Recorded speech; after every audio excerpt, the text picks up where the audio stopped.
Astaghfirullah. Alhamdulillah wassalatu wassalamu ala Rasulillah wa ala alihi wa sahbihi wa mawalah wa la hawla wa la quwwata illa billahi wa ba'du. Alhamdulillah, di malam hari ini kembali kita bisa duduk di Masjid Muhajirin dan tak lupa salawat dan salam kita hadiahkan kepada Rasul kita Nabi besar Muhammad sallallahu alaihi wasallam, karena masih suasana 10 awal bulan Dzulhijjah, kita diingatkan sebuah khutbah Rasul ketika Nabi sallallahu alaihi wasallam melakukan Hajjatul Wada. Dan Hajjatul Wada atau haji terakhir Rasul adalah bertepatan dengan wafatnya Nabi sallallahu alaihi wasallam 3 bulan setelahnya. Ma'asyiral muslimin yang dimuliakan Allah Subhanahu wa taala, Jabir bin Abdullah radhiyallahu anhu dia mengatakan, inna Rasulullah sallallahu alaihi wasallam makatha 9 sinina lam yahuj, thumma udhina fin nasi fil ashirati anna Rasulullah sallallahu alaihi wasallam hajun faqadimal madinata basharun katsirun kulluhum yaltamisu an ya'tamma bi Rasulillah sallallahu alaihi wasallam wa ya'mal mithla amalihi.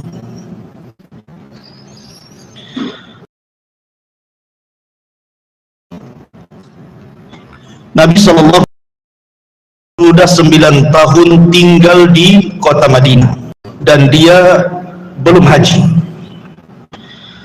Kemudian diizinkan pada tahun ke-10-nya. Maka Nabi SAW pun haji. Maka diikuti oleh manusia yang banyak, dalam sirah sampai 100.000 yang mengikuti haji Nabi SAW. Semuanya ingin ikut haji bersama Rasul. Ketika Nabi SAW bergerak dari Madinah menuju Mekah,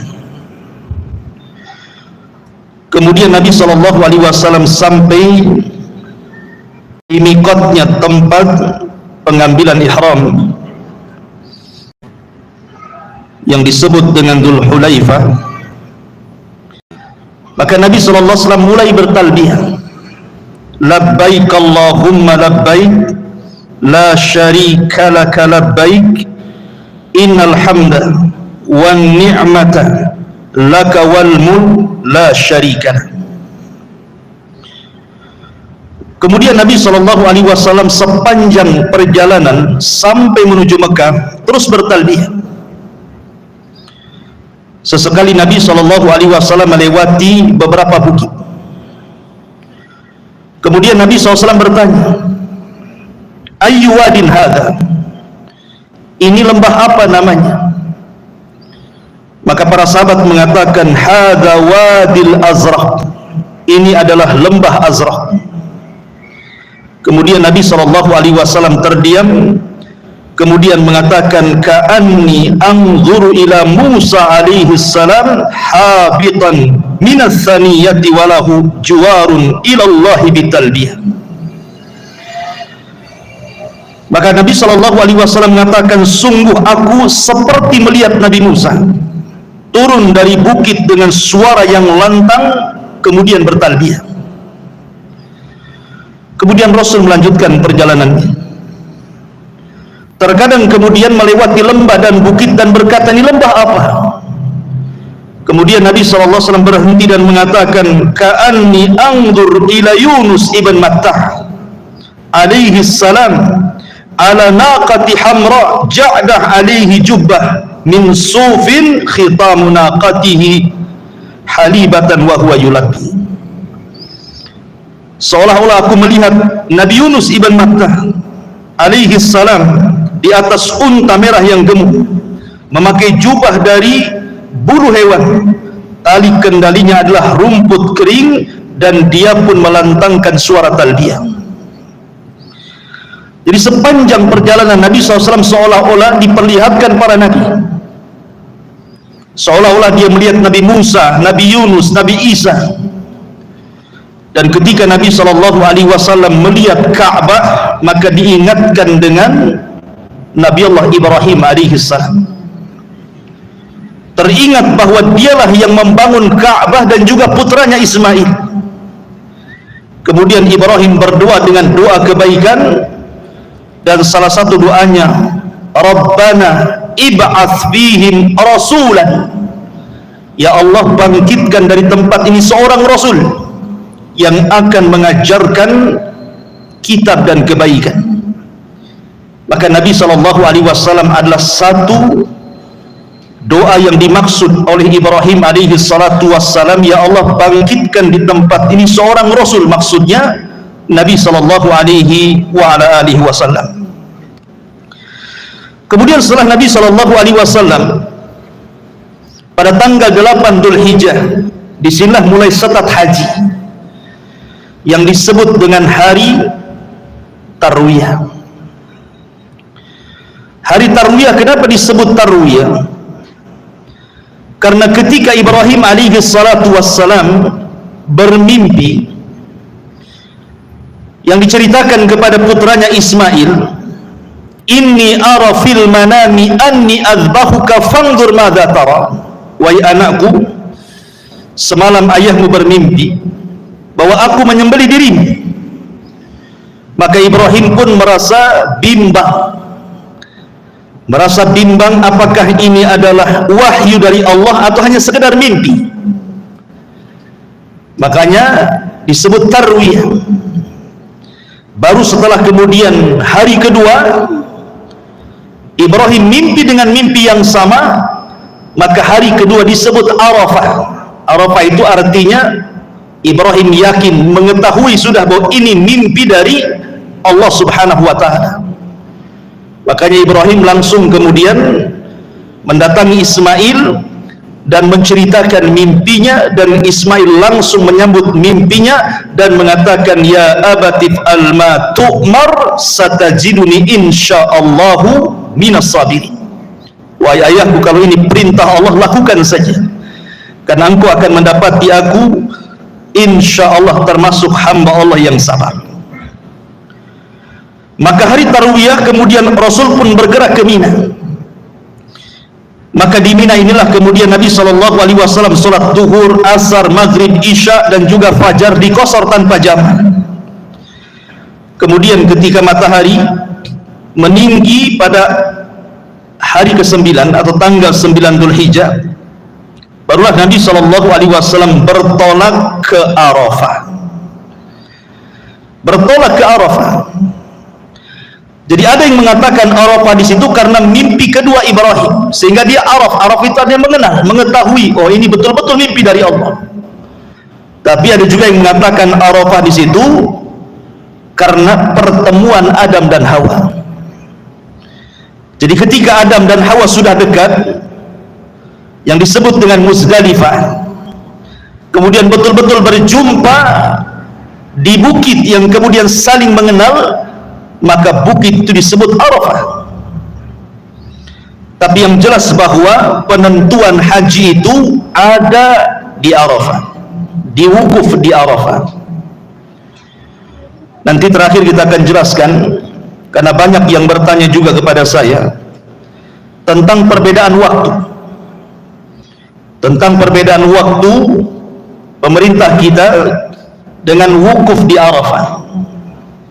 Bagaimana nanti hukumnya? Apakah kita tetap melihat wukuf di Arafah kemudian kita puasa dengan melihat wukuf, ataukah kita tetap harus mengikuti pemerintah?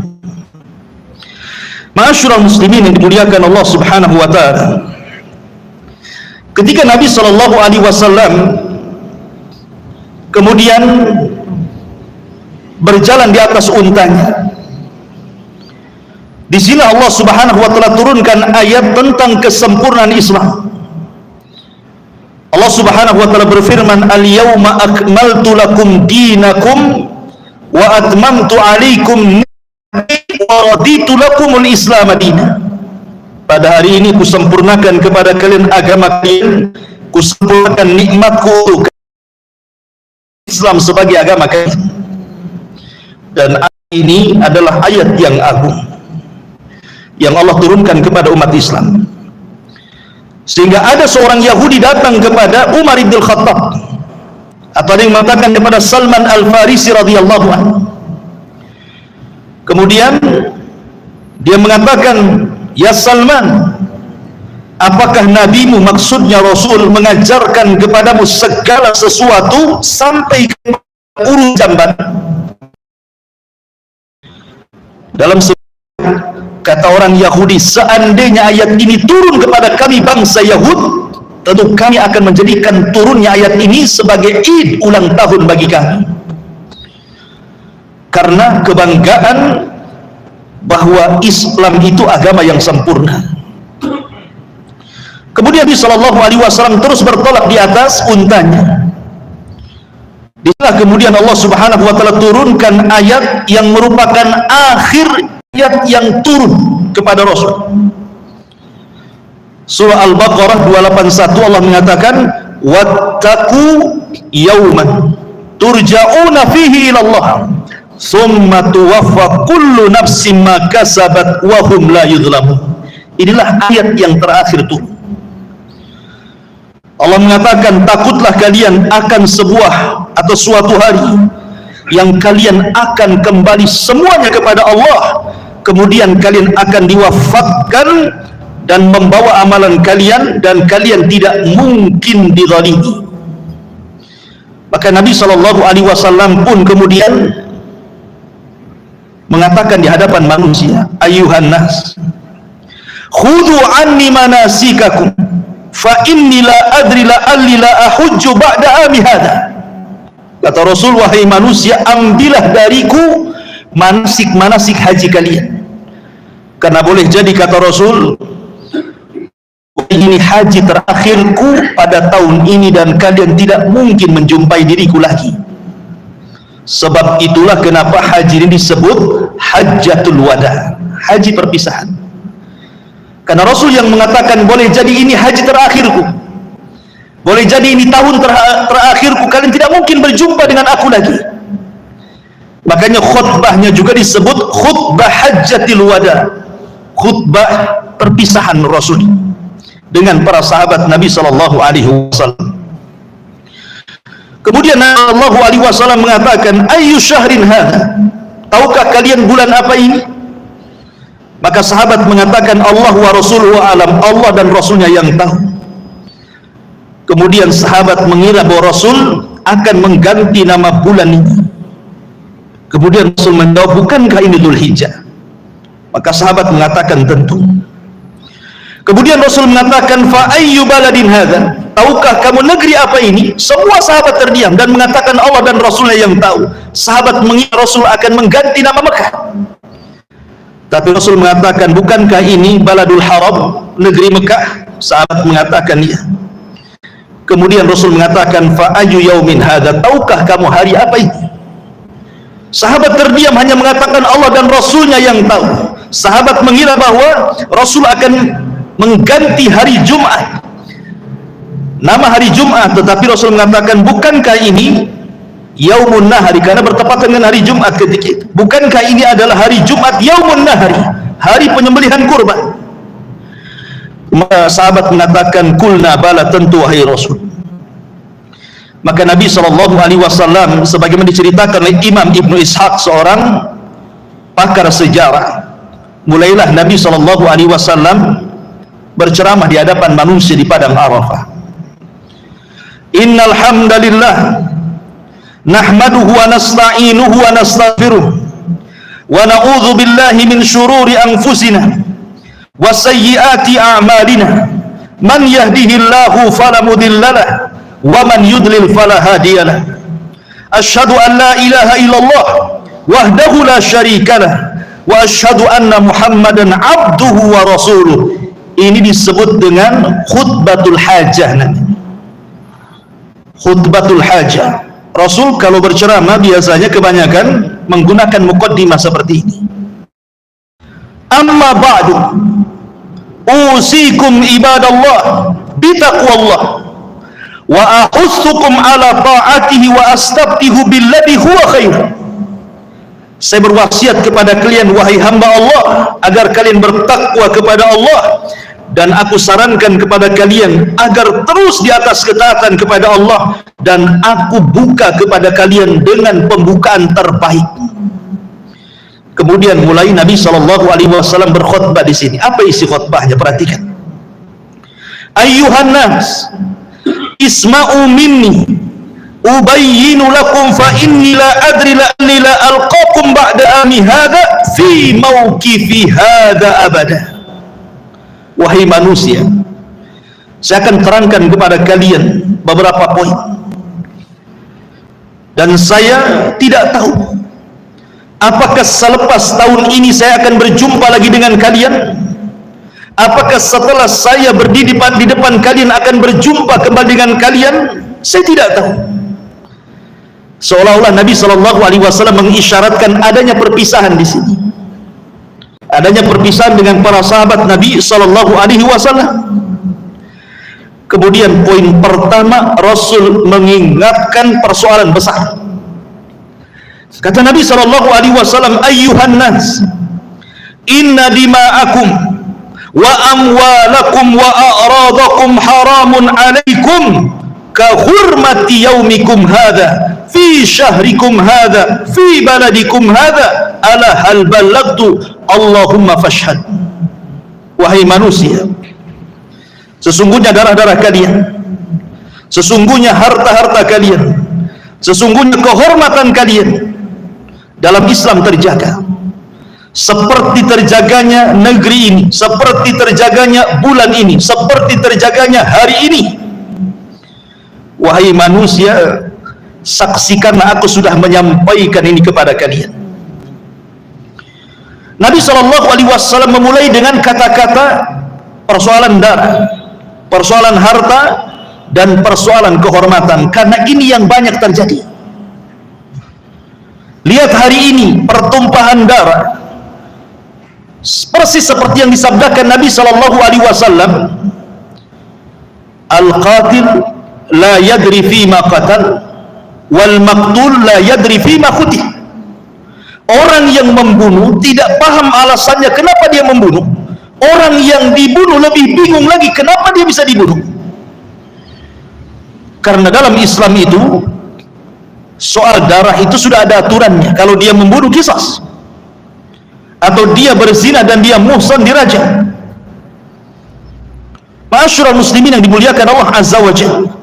Jadi Nabi SAW mengingatkan soal darah karena Rasul tahu bahwa sepeninggalnya persoalan darah itu akan diremehkan. Dan betul hari ini kita lihat, gara-gara soal sepele saja darah bisa tercecer, nyawa bisa tercabut. Makanya Rasul ingatkan itu soal darah.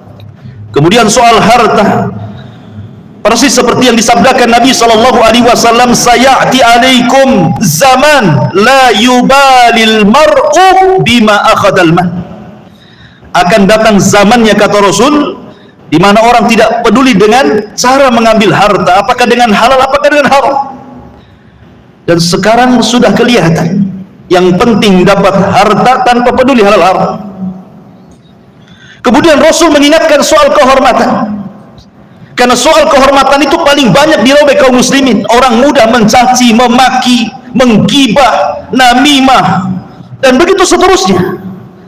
Maka Rasul mengingatkan persoalan-persoalan kezaliman sehari-hari yang akan dilakukan kaum muslimin. Ingat bahwa darah kalian, harta kalian, kehormatan kalian terjaga dalam Islam. Tidak boleh ditumpahkan darahnya, tidak boleh diambil hartanya, tidak boleh dirobek kehormatannya. Ini khutbah yang luar biasa. Kemudian kata Nabi SAW, "Faman kanat indahu amanatun falyu'addiha ila man i'tamanahu 'alaiha." Barang siapa yang diserahi amanah, tunaikanlah amanah itu kepada orang yang berhak menerima amanah itu. Karena persoalan amanah ini sejak zaman dulu sangat langka, apalagi di zaman sekarang. Orang yang dititipi harta tidak amanah, orang yang dititipi jabatan tidak amanah, orang yang dititipi keluarga tidak ada amanah, orang yang dititipi anak pun tidak amanah. Jadi ini mencakup semua aspek kehidupan manusia soal amanah ini. Makanya Nabi SAW mengingatkan soal amanah. Badan kita sendiri amanah dari Allah sebenarnya. Terkadang kita tidak bisa menjaga mata kita untuk memandang yang haram, telinga kita mendengar yang haram, lisan kita berucap dengan yang haram. Kita sendiri loh, badan kita tidak bisa kita ini menjaga amanah Allah. Makanya Rasul ingatkan soal amanah. Kemudian Nabi SAW mengatakan, "Wa inna kula riba mawdu'un walakin lakum ru'usu amwalikum la tadlimuna wa la tudlamun. Qadallahu annahu la riba wa inna riba Abbas ibni Abdul Muttalib mawdu'un kulluhu." Bahwa semua riba dalam Islam sudah tidak berlaku, tetapi kamu berhak menerima kembali modalmu. Janganlah kamu berbuat aniaya terhadap orang lain, dan jangan pula kamu teraniaya. Allah telah menentukan bahwa tidak boleh lagi ada riba, dan bahwa riba Abbas ibn Abdul Muttalib semua sudah tidak berlaku dengan kedatanganku. Rasul mulai dari keluarganya, karena di zaman jahiliyah itu ada yang disebut dengan riba nasyiyah. Kalau Anda meminjam uang 100.000, maka dikembalikan 100.000 20. 20 itu ribanya. Itu yang dilakukan orang-orang kaya jahiliyah, termasuk Abbas pamannya Rasul. Jadi kalau ada orang-orang yang hendak berniaga ke Yaman atau ke Syam, kemudian berhutang kepada Abbas sekian dinar, maka Abbas akan menambah tambahannya saat dia memulangkan kembali hutangnya. Makanya Rasul dimulai dari keluarganya. Pokoknya riba jahiliyah tidak ada lagi, termasuk Abbas ibn Abdul Muttalib pelaku riba tidak boleh ada lagi. Menunjukkan bahwa dakwah itu dimulai dari keluarga. Kenapa Rasul mengingatkan soal riba coba? Karena kita ini di zaman sekarang tidak mungkin lepas dari riba, masuk dalam lingkaran riba. Siapa yang selamat dari riba hari ini? Tidak ada. Semua punya ATM, semua punya simpanan uang di bank, semua orang transfer, menerima transfer, seolah-olah kita tidak bisa keluar dari situ. Padahal Nabi SAW sudah mengingatkan soal riba ini, karena riba ini persoalan berat, termasuk dosa besar. Dimimpikan Nabi SAW dalam mimpinya ketika melihat azab kubur. Dia melihat ada seseorang yang berenang di air darah, kemudian tidak bisa ke pinggir karena pinggir diberikan batu yang besar, kemudian dimasukkan sehingga dia kepayahan berenang di tengah darah itu. Makanya Rasul ingatkan soal riba. Kemudian Nabi SAW mengingatkan soal dendam kesumat. Wa anna kulla damin kana fil jahiliyati mawdu'un wa inna awwala dimaikum adau di dam ibni Rabi' ibn Harith ibn Muttalib kana mustarḍa'an fi Bani Laythin faqatalathu Hudailun huwa awwal ma abda'u bihi min dima'il jahiliyah.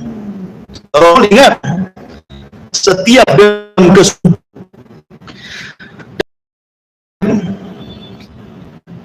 Karena di zaman jahiliyah begini, Fuan, kalau seandainya ada perang antar kabilah, kemudian membunuh, dia selesai dan tidak bukan orang yang membunuh, yang jelas dia kabilah sana. Tapi dalam Islam dihapuskan karena yang dibunuh hanya yang membunuh, yang disebut dendam. Makanya kemudian dalam hal ini Rasul mengingatkan soal dendam kesumat ini.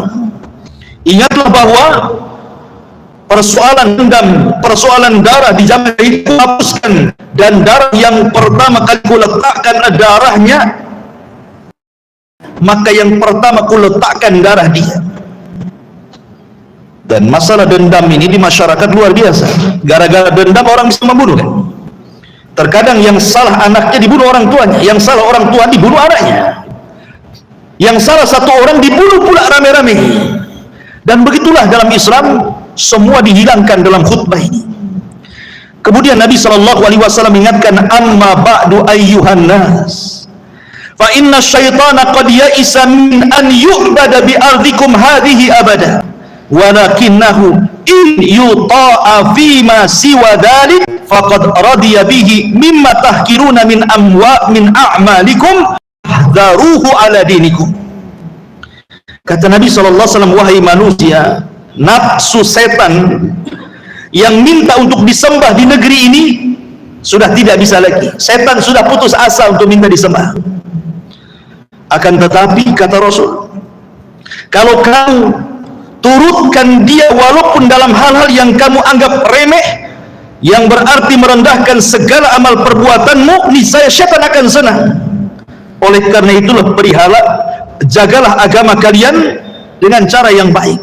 Maksudnya begini, syaitan itu mungkin bagi orang-orang yang sering ke majelis ilmu, menjaga sholat 5 waktu, menyuruh antum untuk menyembah dia susah. Artinya dalam seperti mamanya menyembah berhala, menyembah patung dan yang lainnya mungkin susah orang kalau sudah bertauhid. Tapi syaitan akan mencari celah untuk menghancurkan amal kita. Dimasukkanlah amal kita dengan ria, dimasukkanlah amal kita dengan sum'ah, dengan takabur, meremehkan perkara-perkara kecil. Ini sunnah saja, nggak apa-apa, nggak diamalkan, dan begitu seterusnya. Setan akan mengambil celah ini. Dalam riwayat, walakin bitahrisi bainakum, tetapi setan berusaha untuk membuat kalian bergaduh, bertengkar, berikhtilaf. Terkadang ada satu masjid bermasalah antar pengurus, satu yayasan bermasalah antar pengurus, satu pesantren, satu organisasi, satu ormas, satu partai. Setan berusaha untuk ke situ. Ma'asyiral muslimin yang dimuliakan Allah Subhanahu wa taala. Kemudian Rasul sallallahu alaihi wasallam mengingatkan lagi tentang kemuliaan bulan Hurum.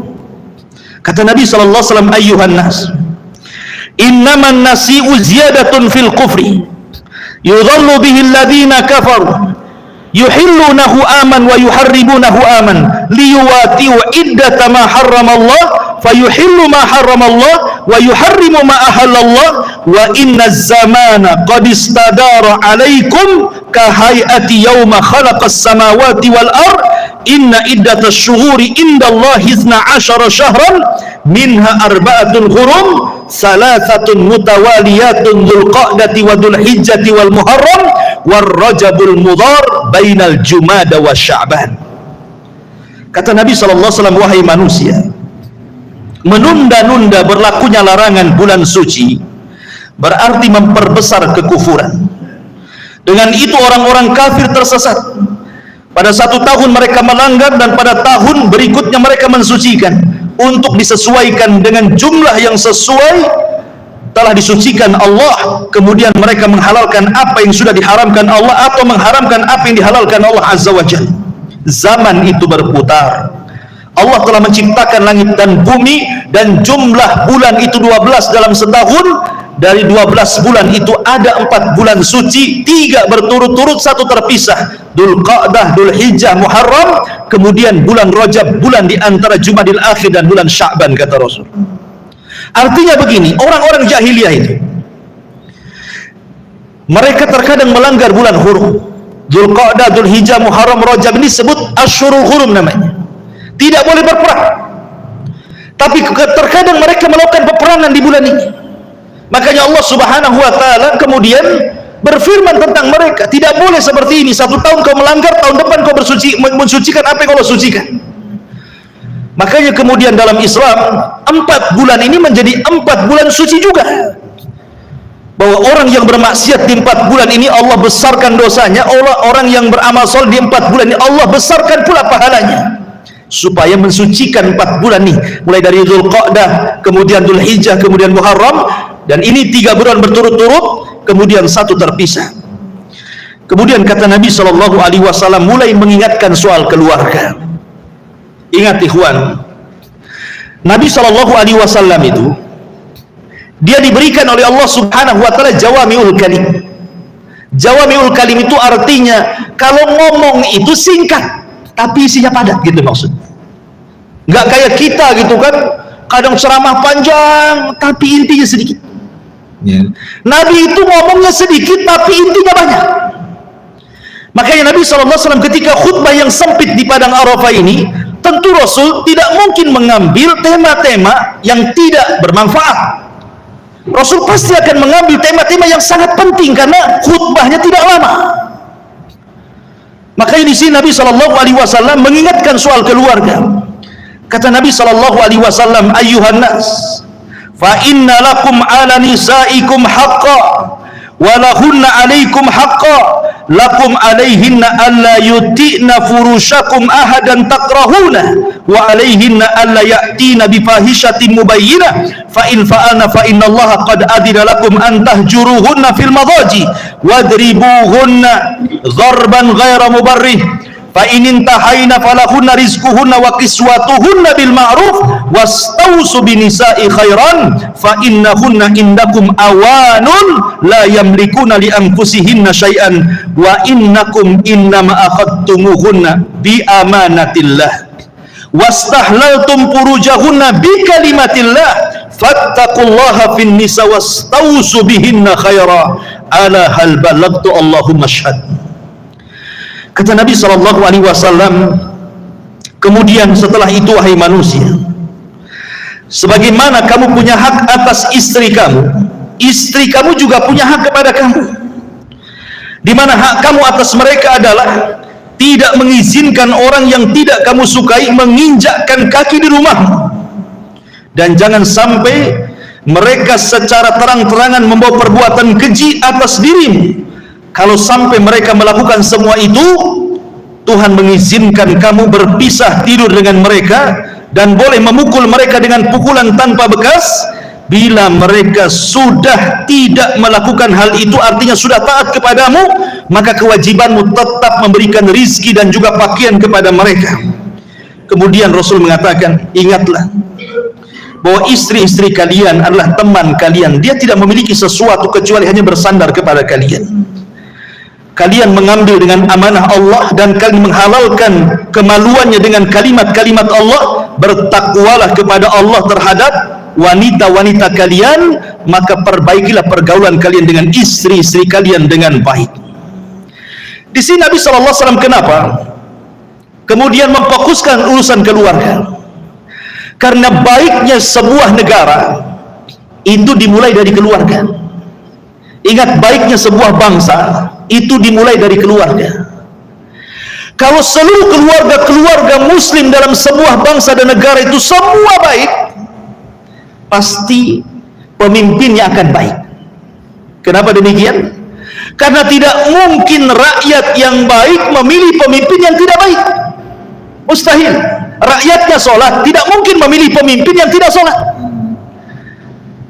Kemudian rakyatnya amanah, tidak mungkin pula memilih pemimpin yang tidak amanah. Rakyatnya suka beribadah, tidak mungkin pula kemudian memilih pemimpin yang tidak suka ibadah. Pasti akan memilih yang baik. Nabi SAW memilih miniatur negara yang paling kecil, keluarga, untuk mengambil sesuatu yang luas. Kalau Anda sudah memperbaiki keluarga kalian, maka pasti bangsa dan negara ini akan baik. Karena pemimpin itu cerminan rakyat. Pemimpin yang jahat karena rakyatnya jahat. Pemimpin yang baik karena rakyatnya baik.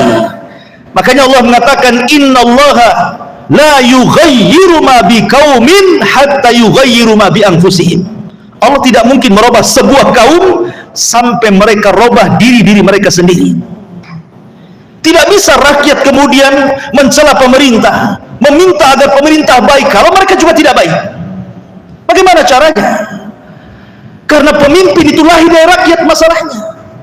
Ma'asyiral muslimin yang dimuliakan Allah, maka di sini Rasul mengajarkan soal tatanan keluarga di sini. Bahwa istri punya hak, suami juga punya hak. Masing-masing ada haknya dan harus dijalankan. Kalau suami istri itu sudah menjalankan haknya masing-masing, saya kira apa yang difirmankan Allah Subhanahu wa taala itu akan menjadi sebuah fakta dalam kehidupan rumah tangga. Wa min ayatihi an khalaqalakum min anfusikum azwaja litaskunu ilaiha wa ja'a bainakum mawaddatan wa rahmah inna fi dzalika laayatin liqaumin yatafakkarun. Tujuan berumah tangga itu sakinah, mencari ketenangan.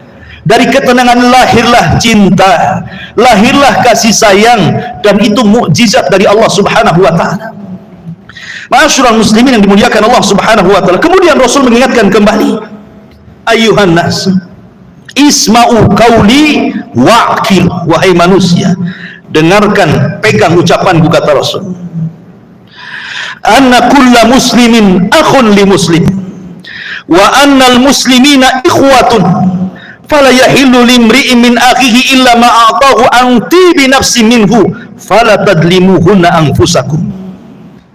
Dengarkan wahai manusia, setiap muslim itu bersaudara buat muslim yang lainnya, dan kaum muslimin semuanya bersaudara. Tetapi seseorang tidak dibenarkan mengambil sesuatu dari saudaranya kecuali jika dengan senang hati diberikan kepadanya. Maka janganlah kalian saling mendolimi antar diri kalian. Rasul tahu pentingnya persatuan, tahu pentingnya ukhuwah. Karena kalau sesuatu itu sudah bercerai-berai, pasti akan mengalami kelemahan dan kemunduran. Lihat ketika Nabi SAW bercerita soal kelemahan kaum muslimin di akhir zaman. Kata Nabi SAW, aku khawatir kondisi kalian itu seperti nampan yang berisi makanan kemudian dikeroyok oleh orang-orang yang kelaparan. Kaum muslimin, dan yang mengeroyok itu orang-orang luar Islam. Sahabat bertanya, ya Rasulullah, amin qillatin nahnu yauman, apakah karena sedikitlah kami pada itu? Rasul, tidak, antum yauma idzin katsirun, bahkan kalian jumlahnya banyak, tapi ada penyakit yang sudah menimpa hati kalian, penyakit wahan. Kemudian Rasul menyebutnya hubbud dunya wa karahiyatul maut. Ketika orang sudah cinta dunia dan takut mati, maka itulah penyakit yang menyebabkan kelemahan kaum muslimin. Karena cinta dunia inilah yang berarti orang itu mudah bercerai. Orang kalau tujuannya dunia pasti berpecah. Kalau orang sudah tujuan hidupnya dunia pasti berpecah. Lihat antar tetangga saja hasad gara-gara dunia. Itu Anda tetangga yang koper rumahnya dengan kita, dia bisa hasad dengan kita. Gara-gara mungkin kita beli mobil, mungkin rumah kita tingkat, mungkin rumah kita cat, mungkin kita keramiknya agak bagus, itu sudah hasad tuh. Itu satu kopel tuh. Gimana kalau umpamanya dalam sebuah kelompok? Makanya Nabi SAW mengingatkan soal persaudaraan, dan persaudaraan itu dibangun lillahi wa fillahi wa ma'allahi. Betul-betul karena Allah, meminta pertolongan Allah dan diikhlaskan karena Allah Subhanahu wa taala. Baru persatuan apapun itu, kalau itu yang dituju, pasti akan kuat. Maka Rasul mengingatkan soal pentingnya ukhuwah Islamiyah di sini. Kemudian Nabi SAW mengatakan, fala tarji'u ba'dik kafira yaktu ba'dukum riqaba ba'din fa inni qad taraktu fikum ma akhadtum bihi lan tadillu abada kitab Allah wa sunnati. Kata Nabi SAW, ingat, jangan sampai sepeninggalku kalian kemudian jadi kafir, menyerang sebagian kalian kepada sebagian yang lainnya. Ingat, aku tinggalkan kepada kalian dua pusaka, dan kalau kalian pegang tidak sesat selama. Kemudian Rasul mengatakan, kitabullah Al-Quran dan sunnah Nabi SAW. Yang bisa menyelamatkan orang dari kesyirikan dan kekufuran hanya kembali kepada Al-Quran dan sunnah. Kalau tidak kembali kepada Al-Quran sunnah, sesat kalian. Itu makna sabda Nabi SAW. Kemudian Nabi mengingatkan soal urusan waris. Kata Nabi SAW, ayyuhan nas innallaha qad qasama likulli warisin nasibah minal mirath wala yajuzu liwarisin wasa wala yajuzu wasiyatun fi akthar min thuluthin wal waladu lil firas walil akhiril hajar. Kata Rasul, ingat, Allah sudah membagi bagian-bagian warisan itu. Dalam surah Nisa kan sudah dibagi warisan si fulan dapat sekian, si fulan dapat sekian, dan tidak ada wasiat bagi ahli. Maksudnya seperti apa? Umpamanya ada orang tua punya anak 5, yang baik sama orang tuanya cuma 1, yang 4 ini kurang ajar semuanya. Akhirnya karena kebaikannya anak ini sudah merawat orang tuanya, kata orang tuanya, nak, karena engkau yang merawatku, rumah ini kau kasih kamu, yang lain gak saya kasih. Wasiat. Dalam Islam tidak ada wasiat seperti ini. Tidak ada wasiat seperti ini dalam Islam. Kenapa? Karena kalau seorang anak berbuat baik kepada orang tua, itu urusan pahala dia dengan Allah, bukan urusan rumah. Rugi dia kalau dapat rumah tapi meninggalkan surga. Karena ketika kemudian dia merasa punya wasiat dari orang tuanya, karena merasa dia merawat ibundanya, mendolimi ahli waris yang lainnya. Soal dia merawat orang tuanya, soal dia dengan Allah, dia dapat pahala besar. Karena birrul walidain itu adalah amalan tertinggi setelah tauhid. Harusnya dia meminta balasan kepada Allah. Itu namanya wasiat. Tidak boleh dalam Islam wasiat itu, karena wasiat itu hanya berlaku kepada orang yang di luar ahli waris. Umpamanya punya anak angkat, dia berwasiat kepada anak angkatnya. Anak angkat bukan ahli waris, boleh diwasiati. Itu pun tidak lebih dari 1/3 kata Rasul. Paling banyak 1/3 harta. Ya. Karena kan terkadang seseorang mengambil anak angkat, rupanya anak angkat jauh lebih baik dibandingkan anak-anak sendiri, sehingga orang ingin memberikan sesuatu tapi tidak bisa karena dia bukan ahli waris. Maka dengan cara wasiat, tetapi itu pun tidak lebih daripada 1/3 harta. Itu maksudnya di sini. Kata Nabi SAW, kemudian wal waladu lil firas walil akhiril hajar. Artinya kalau seandainya, naudzubillah, kalau ada orang berzina kemudian punya anak, maka anak ini adalah anak yang pembunuh. Kemudian qadarullah istrinya berzina dengan orang lain, suami istri berzina dengan orang lain. Kemudian dari perzinahan ini hamil, tidak tahu nih siapa yang menghamili kan? Apakah dia hamil dengan suami yang pertama? Kan masih terikat perkawinan nih. Tahu-tahu qadarullah istrinya berzina. Ya. Kemudian hamilnya ini nggak jelas. Apakah dihamili oleh laki-laki yang menzinahinya atau dihamili dengan suami sahnya? Kan tidak jelas tuh. Maka kalau memang tidak terjadi mula'anah di sini, maka bayi itu masih tetap bayi yang suami sahnya, bukan pezinanya, kecuali ada bukti DNA atau apa gitu kan, yang membuktikan bahwa dia laki-laki yang menzinahinya. Kemudian kata Nabi Shallallahu Alaihi Wasallam, manidda ila ghairi abihi aw tawalla ghaira mawalihi fa alaihi la'natullahi wal malaikah wan nasi ajmain la yaqbalullahu minhu sarfan wala adl. Kata Nabi Shallallahu Alaihi Wasallam, tidak boleh orang itu bernasab kepada yang bukan bapaknya. Soalnya bukan keturunan Nabi, ngaku pula keturunan Nabi. Itu namanya menasabkan kepada yang bukan nasabnya. Itulah maksudnya. Atau seorang budak yang menasabkan kepada yang bukan tuannya, maka Rasul mengatakan, maka dia mendapatkan laknat Allah, laknat malaikatnya, tidak diterima amalan wajib dan sunnahnya. Hati-hati soal nasab ini. Jangan sembarang orang mengaku saya turunan ini, turunan itu, kalau tidak ada bukti, itu maksudnya. Karena tidak boleh dalam Islam itu menasabkan kepada yang bukan nasabnya. Di zaman Rasul aja punya anak angkat namanya Zaid.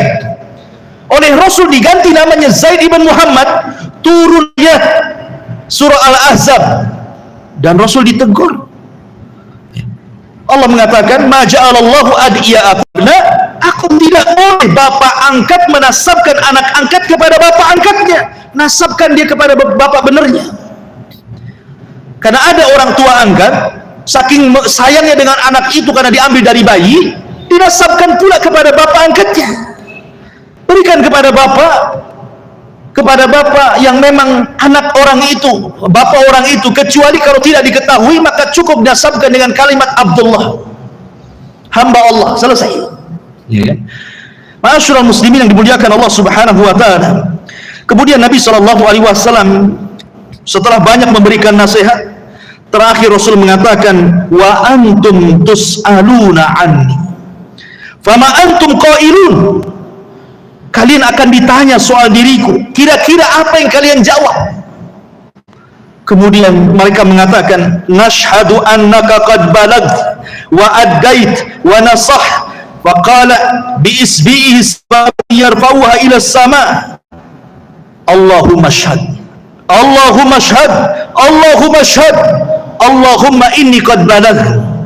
Kemudian Rasul mengatakan, kalian akan ditanya di hadapan Allah tentang diriku, sudahkah aku menyampaikan syariatku kepada kalian, syariat Allah kepada kalian? Maka sahabat mengatakan, ya, kami bersaksi engkau sudah menyampaikannya, engkau sudah memberikan nasihat kepada kami, engkau sudah menyampaikan semuanya. Maka Rasulullah SAW langsung telunjuknya mengarah ke langit dan mengatakan, ya Allah, saksikan bahwa aku telah menyampaikan semuanya, tidak ada yang kutup-tutupi, semua wahyu sudah kusampaikan kepada umatku. Ma'asyiral muslimin yang dimuliakan Allah Subhanahu wa taala. Setelah Nabi SAW, dan ini adalah inti poin daripada khutbatul hajat fil wada, khutbah hajat ketika haji wada. Kemudian setelah itu Nabi SAW pulang. Setelah hajatul wada, Nabi SAW bertolak dari Mekah menuju Madinah. Disinilah Nabi SAW mulai terasa sakit-sakitan. Karena ingat bahwa dari hajatul wada ke wafatnya Nabi SAW itu hanya 3 bulan. Habis itu Rasul meninggal. Jadi ketika Nabi SAW kemudian pulang dari hajatul wada, kemudian 9 hari sebelum wafatnya Nabi SAW terasa amat sangat berat, sakit parah, tidak bisa bangun. Tapi Nabi SAW berusaha memaksakan diri untuk berziarah kepada kuburan syuhada Uhud. Maka di papahnya Nabi SAW menuju Uhud. Ketika sampai di Uhud, Nabi SAW mengucapkan salam kepada mereka. Assalamu alaikum ya syuhada Uhud, antum sabiqun wa inna insyaallah bikumul lahiqun, wa inna insyaallah bikumul lahiqun. Kata Nabi SAW, keselamatan bagi kalian wahai syuhada Uhud. Kalian sudah mendahului kami, tapi kami juga akan menyusul kalian, kami juga akan menyusul kalian. Seolah-olah Nabi SAW ingin mengingatkan para sahabat yang ikut bersama Rasul ziarah kuburan Uhud itu. Rasul ingin katakan bahwa sesungguhnya kenikmatan yang kalian sekarang rasakan itu karena pengorbanan mereka. Kenikmatan yang kalian rasakan hari ini, termasuk kita juga di sini. Kita sekarang mendapatkan nikmat yang luar biasa. Kita bisa mengamalkan Islam. Antum bisa hadir di majelis ilmu, antum bisa salat dengan tenang, mencari nafkah dengan enak, mendapatkan dai Islam. Seolah-olah Rasul ingin mengatakan itu semua perjuangan mereka, para syuhada Uhud itu. Makanya Rasul ingin menggiring manusia, itulah pengorbanan para sahabat dan pengorbanan Nabi SAW sehingga agama sampai kepada kita. Namun disayangkan setelah 14 abad berlalu, ternyata ada orang yang tidak tahu bersyukur akan kebaikan Rasul dan para sahabat. Di antara mereka ada yang mencaci maki sahabat, di antara mereka yang mencaci maki Nabi SAW, sementara dia seorang muslim.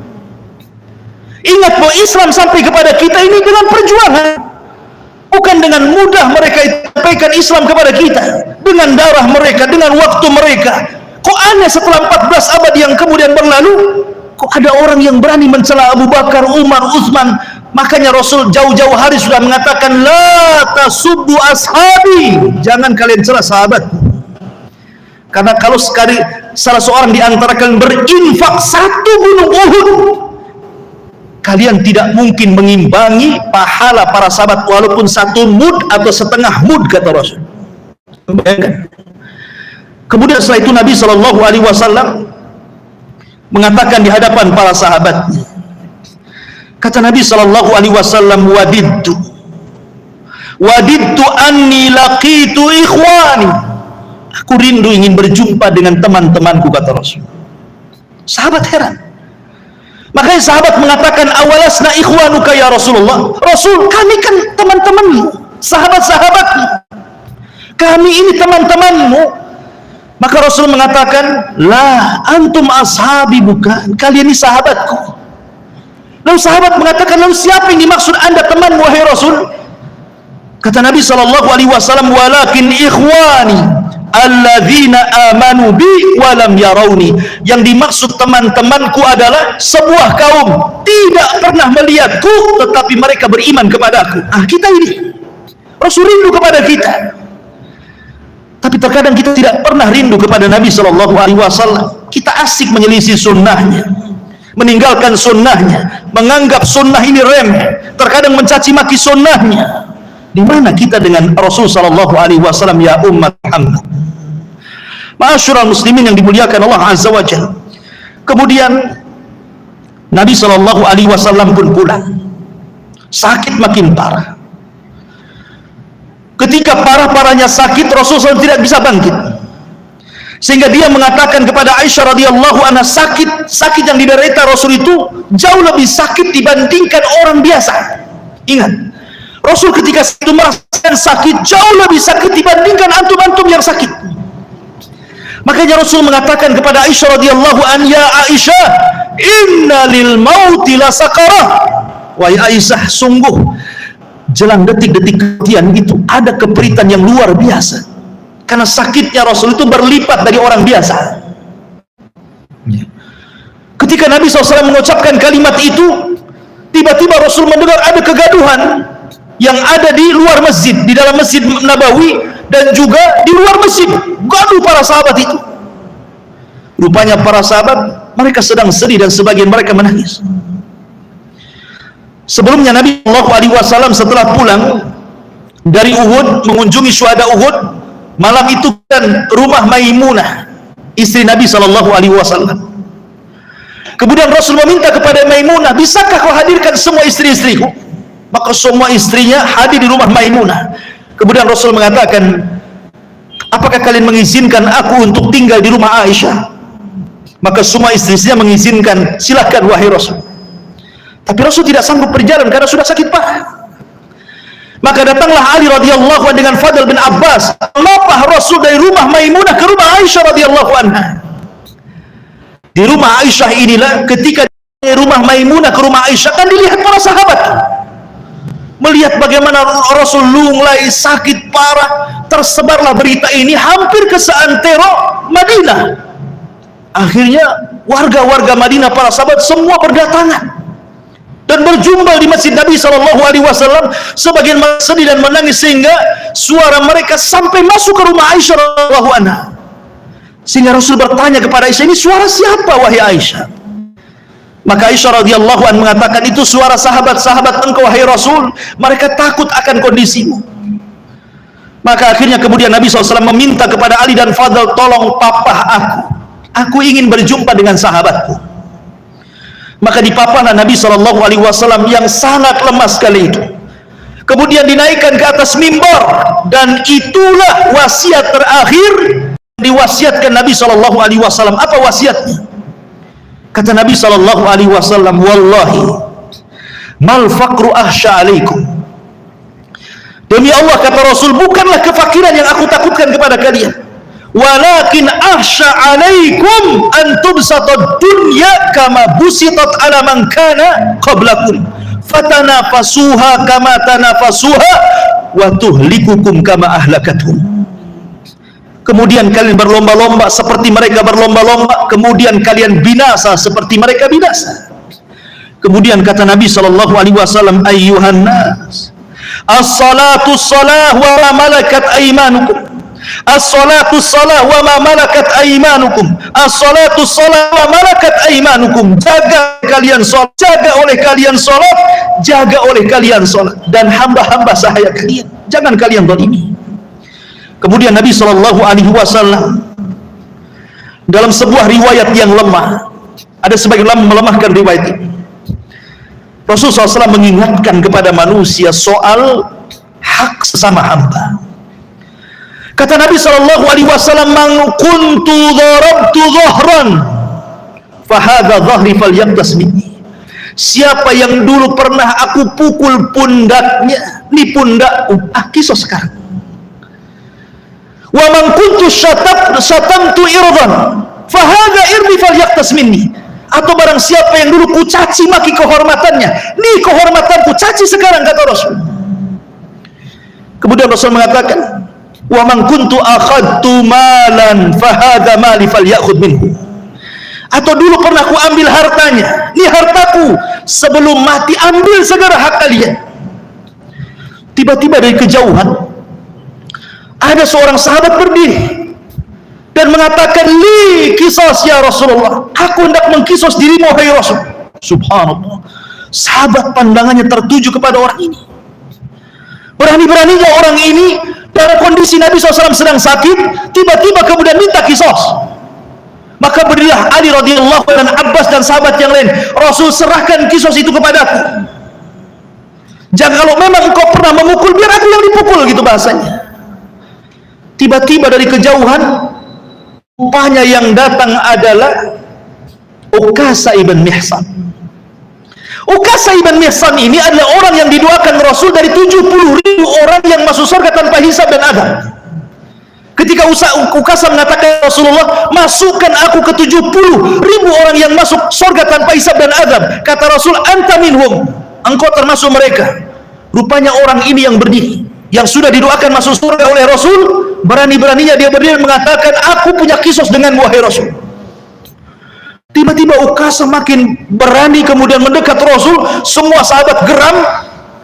Kemudian Ukasha mengatakan, ya Rasulullah, dulu menghabiskan kami dalam perang, kemudian aku tidak lurus sapnya, tiba-tiba kau mendorong aku dengan tongkat, dan aku ingin kisah soal itu. Kata Nabi SAW, kalau begitu ambil tongkat, berikan kepada Ukasha.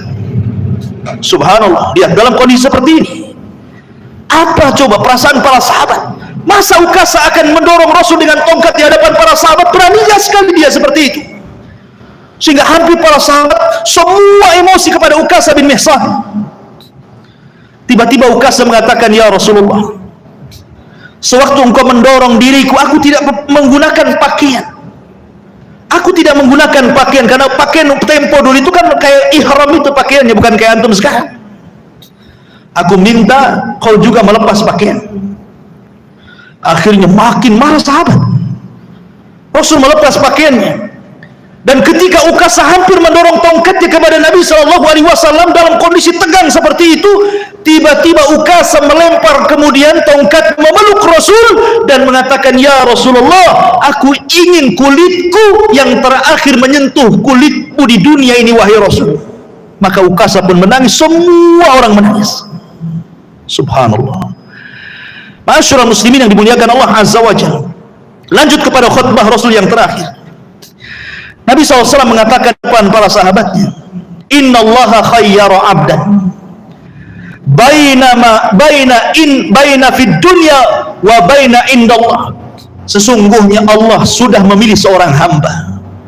Apakah dia mau diberikan dunia dan kenikmatan, ataukah dia dipulangkan dan diberikan kenikmatan yang ada di sisi Allah Subhanahu wa taala? Dan hamba ini memilih apa yang di sisi Allah dibanding di dunia. Tiba-tiba Abu Bakar menangis dengan sangat kencang. Kemudian sahabat kemudian ketika itu melarang Abu Bakar dan mengatakan, ya Abu Bakrin lima tuqatiu kalaman Nabi. Hei Abu Bakar, kenapa kau memutus ucapan Nabi? Biarkan dia berkhutbah. Abu Bakar paham kalimat abdan, hamba, dalam teks khutbah Rasul itu bukan siapa-siapa, maksudnya Nabi. Itu yang dipahami Abu Bakar. Makanya Abu Bakar kemudian berteriak dan mengatakan, fadainaka bi abaina, fadainaka bi ummahatina, fadainaka bi auladina, fadainaka bi amwalina ya Rasulullah, wa fadainaka bi arwahina ya Rasulullah. Rasul, kami tebus dirimu dengan bapak, ibu, anak kami, harta kami, bahkan jiwa kami, asal engkau jangan meninggalkan kami.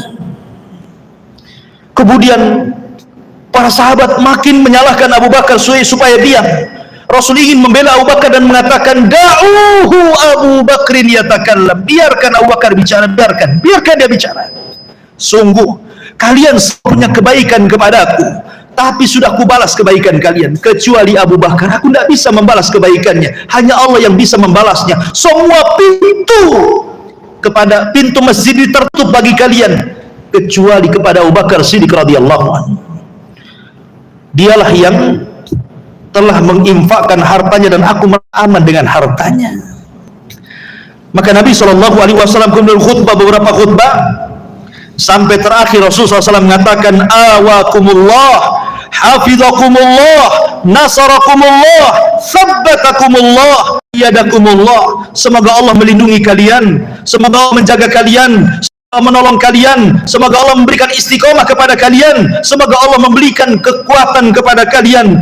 Kemudian sebelum Nabi SAW turun dari mimbar, Rasul mengatakan, sampaikan salamku kepada orang-orang sepeninggalku, maksudnya kepada kita.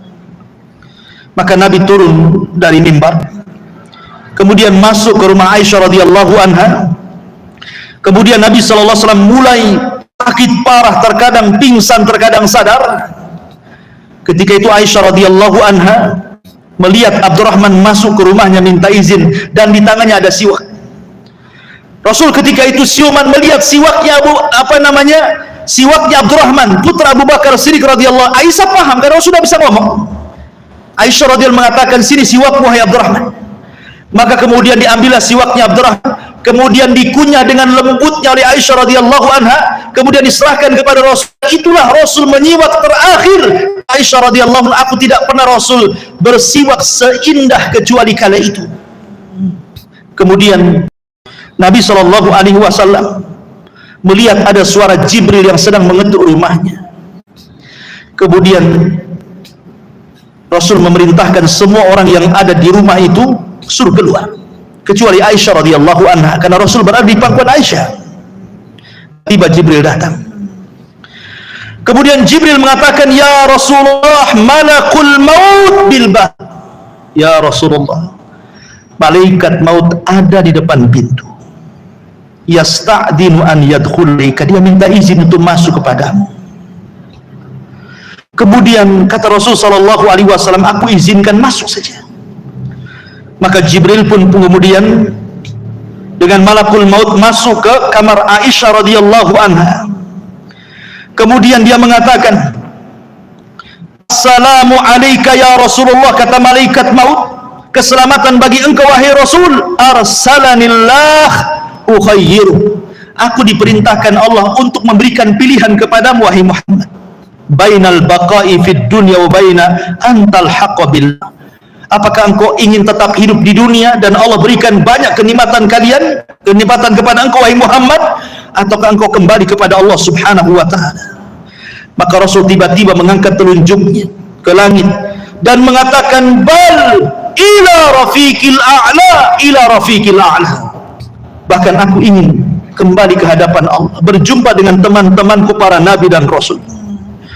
Maka kemudian malaikat maut berada di samping kepala Rasul, kemudian mengatakan, ya ayyatuhar ruhut thayyibah, ruhu Muhammad ibn Abdullah, ukhruji ila ridhan minallahi wa ridwan wa rabbun radin ghaira ghadban.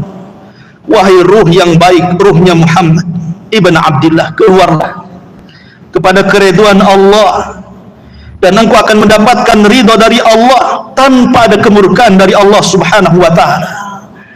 Maka Rasul mengatakan, la ilaha illallah, la ilaha illallah, wa inna lil mauti lasakarat. Maka Rasul mengucapkan kalimat tauhid, kemudian ruhnya dicabut oleh malaikat maut dan kembali kepada Allah Subhanahu wa taala.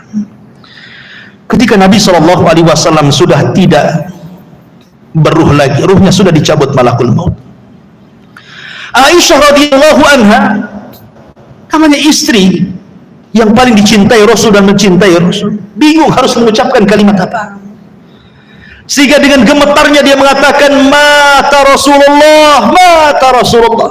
Rasul sudah mati, Rasul sudah meninggal. Ketika mendengar teriakan Aisyah radhiyallahu anha, Rasul sudah meninggal, semua sahabat yang ada di Masjid Nabawi semua menangis. Ali radhiyallahu anhu tidak percaya, dia tidak bisa bangkit dari duduknya saking gak percayanya. Utsman bin Affan seperti anak-anak menoleh ke kiri dan ke kanan. Umar langsung pulang mengambil pedangnya, kemudian mengatakan, siapa yang mengatakan Muhammad sudah mati, ku penggal lehernya. Kecuali Abu Bakar Siddiq radhiyallahu anhu. Datang di Abu Bakar Siddiq radhiyallahu anhu, langsung masuk ke kamar Aisyah, mencium kening Rasul dan mengatakan, tibta anta hayyan wa mayitan ya Rasulullah, sungguh kondisimu baik-baik ketika engkau hidup ataupun mati wahai Rasul. Kemudian Abu Bakar keluar menenangkan Umar dan mengatakan, ya Umar, diam wahai Umar. Kemudian Umar pun dia mencoba masuk ke kamar Nabi, dipastikan bahwa Rasul sudah meninggal. Setelah Umar memastikan bahwa Rasul sudah meninggal, dia pun menyingkir mencari tempat yang tidak ada orang. Menangislah Umar di situ. Kemudian Rasul naik, Abu Bakar ke atas mimbar mengingatkan para sahabat Nabi SAW dan mengatakan, ayyuhan nas, man kana minkum ya'budu Muhammadan fa inna Muhammadan qad mat. Man kana minkum ya'budullaha fa innallaha hayyun la yamut. Wahai manusia, siapa di antara kalian yang masih menyembah Muhammad? Lihat, Muhammad sudah mati. Tetapi siapa di antara kalian yang masih menyembah Allah Subhanahu wa taala? Allah zat yang tetap hidup. Kemudian Abu Bakar membacakan sebuah ayat, kata para sahabat, sungguh seolah-olah ayat itu baru. Apa ayatnya? Abu Bakar membacakan, wa ma Muhammadun illa rasulun qad khalat min qablihi rusul. Afa immata au qutilan qalabtum ala aqabikum wa man yanqalib ala akibaihi falan yadurrallaha syai'a wa sayazillahu syakirin. Tidaklah Muhammad itu melainkan sama dengan rasul-rasul sebelumnya. Apakah kalau dia meninggal atau dia terbunuh dalam peperangan akan kembali murtad? Sungguh siapapun yang kembali murtad dari Islam tidak memadaratkan Allah sedikit pun, karena Allah hanya akan membalas orang-orang yang berbuat baik dan bersyukur kepada Allah Subhanahu wa taala. Ma'asyiral muslimin yang dimuliakan Allah Subhanahu wa taala. Inilah diantara kisah tentang khutbah Nabi sallallahu alaihi wasallam dan juga kisah wafatnya Nabi sallallahu alaihi wasallam. Semoga menjadi ibrah dan mengingatkan kita di bulan ini. Untuk pembahasan terakhir, sebagaimana yang saya janjikan, bahwa terjadi silang hari antara pemerintah dengan Arab Saudi. Apakah kita harus mengikuti Arab Saudi? Karena wukuf itu kan sifatnya nampak orang wukuf. Berarti ketika mereka wukuf, kita puasa di sini. Tapi pemerintah berlain hari dengan pemerintah Saudi. Lalu siapa yang harus kita ikuti? Al-Imam Ibnu Qudamah rahimahullahu ta'ala dalam kitabnya Al-Mughni jilid yang keempat halaman 442 mengatakan, fa amma yaumu Arafah fa huwa al-yaumut tasi min Dzulhijjah. Adapun hari Arafah adalah hari yang ke-9 dari bulan Dzulhijjah. Sumya bidzalik, disebut nama Arafah di annal wukuf bi Arafah fi, karena ada orang wukuf di Arafah maka disebut hari Arafah ya. Tetapi kemudian beliau mengatakan, akan tetapi kalau seandainya memang di sebagian belahan bumi Indonesia sekarang ada yang berbeda dengan apa yang dilakukan oleh Saudi, beda 1 hari gitu ya, atau dahulu 1 hari, atau mungkin ya biasanya duluan sana kan gitu, sebelum kita, karena kan bedanya 6 jam saja. Ingat bahwa patokan bulan berpindahnya 1 bulan ke bulan berikutnya dalam Islam itu disebut Qamariyah. Disebut Qamariyah. Dalam kalender Hijriah itu disebut Qamariyah, tapi dalam kalender Masehi disebut Syamsiyah. Ketika kita ini menentukan Ramadan, melihat matahari atau bulan? Melihat bulan. Kalau hilal itu nampak berarti besok 1 Ramadan. Kalau di ujung Ramadan nampak berarti besoknya 1 Syawal. Jadi penentuan itu adalah penentuan bulan. Dan itu adalah kalender Hijriah. Beda dengan Masehi menentukan pakai matahari, maka disebut Syamsiyah.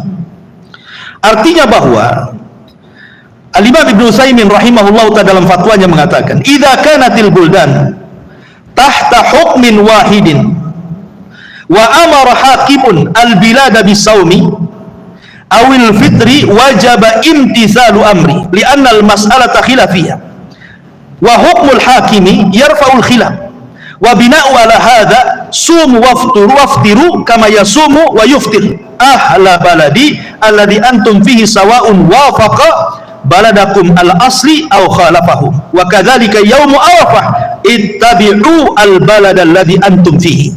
Kata Syekh Utsaimin rahimahullahu taala, dia mengatakan apabila sebuah negeri di bawah satu hukum, Indonesia kan di bawah satu pemerintahan, dan pemerintah memerintahkan negeri tersebut untuk berpuasa atau untuk Idul Fitri, maka kita wajib mengikuti aturan pemerintah.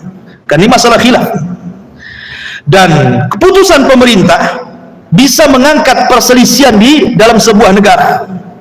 Oleh karena itu maka berpuasalah atau beridul fitrilah ketika pemerintah puasa dan Idul Fitri, dan itu juga menyangkut hari Arafah. Maka ikutilah pemerintah kalian yang antum tinggal di situ. Jadi fatwa Syekh Utsaimin mengatakan disuruh ikut pemerintah. Karena yang menentukan hari Arafah bukan wukuf, tapi masuknya tanggal 1 Dzulhijjah. Ketika masuk tanggal 1 Dzulhijjah, kemudian kita masuk di tanggal 9, apakah ada wukuf atau tidak, itulah hari Arafah. Kita puasa Arafah di situ, walaupun tidak ada wukuf, maksudnya begitu. Karena yang menentukan bulan bukan wukuf, tetapi masuknya bulan tanggal 1. Ya. Tapi sekali lagi ini masalah khilafiyah. Kita tidak perlu berotot-otot di sini ya. Kalau seandainya dia mengikuti Saudi tidak ada masalah. Karena memang para ulama fikih itu berselisih tentang matlak. Apakah satu dunia satu matlak, ataukah masing-masing negeri punya matlak? Karena ada beberapa hadis. Ada yang mengatakan bahwa satu dunia satu matlak. Ketika berdalil satu dunia satu matlak, berdasarkan idza ra'aitumuhu fasumu, apabila engkau melihat bulan puasalah, berarti kalau melihat orang wukuf maka kita ikut puasa. Itu satu pendapat. Kita tidak mengingkari ada pendapat seperti ini. Ya. Tetapi ada juga pendapat bahwa masing-masing negeri punya matlak. Di zaman Rasul itu ada sahabat namanya Quraib.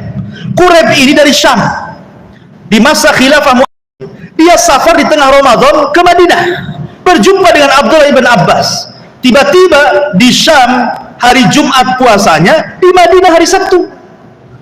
Kemudian Quraib mengatakan, ya Ibnu Abbas, kenapa engkau tidak mencukupkan melihatnya Muawiyah yang ada di Syam? Kenapa tidak puasa hari Jumat? Kenapa hari Sabtu? Kata Abdullah bin Abbas radhiyallahu an, dia mengatakan anhuma, beginilah cara yang diperintahkan Rasul. Kalau kami dilihatnya tidak melihat bulan, digenapkan. Itu yang disuruh Nabi. Berarti di sini ada perbedaan antara Syam dan Madinah kan? Antara Syam dan Madinah, di mana Madinah tidak mengambil ru'yahnya Muawiyah, tapi melihat bulan. Ketika tidak dilihat di Madinah, ya sudah, berarti digenapkan. Sya'bannya berarti lewat 1 hari. Syam Jumat, Madinah Sabtu. Nah gitu maksudnya. Dan itu dibenarkan. Ya. Sehingga kalaupun ada perbedaan antara wukuf dengan puasa dengan kita, maka ini masalah khilaf. Cuman banyak fatwa dari para ulama seperti Syekhul Islam Ibnu Taimiyah rahimahullah dan yang lainnya, bahwa untuk menyedikitkan khilaf kaum muslimin, serahkan urusan ini kepada pemerintah. Kalau pemerintah benar, maka kita dapat pahala, pemerintah dapat pahala. Kalau pemerintah salah, kita dapat pahala, mereka dapat dosa. Selesai. Subhanakallahumma bihamdika, asyhadu an la ilaha illa anta, astaghfiruka wa atubu ilaik. Allahu ta'ala alam. Assalamualaikum warahmatullahi wabarakatuh.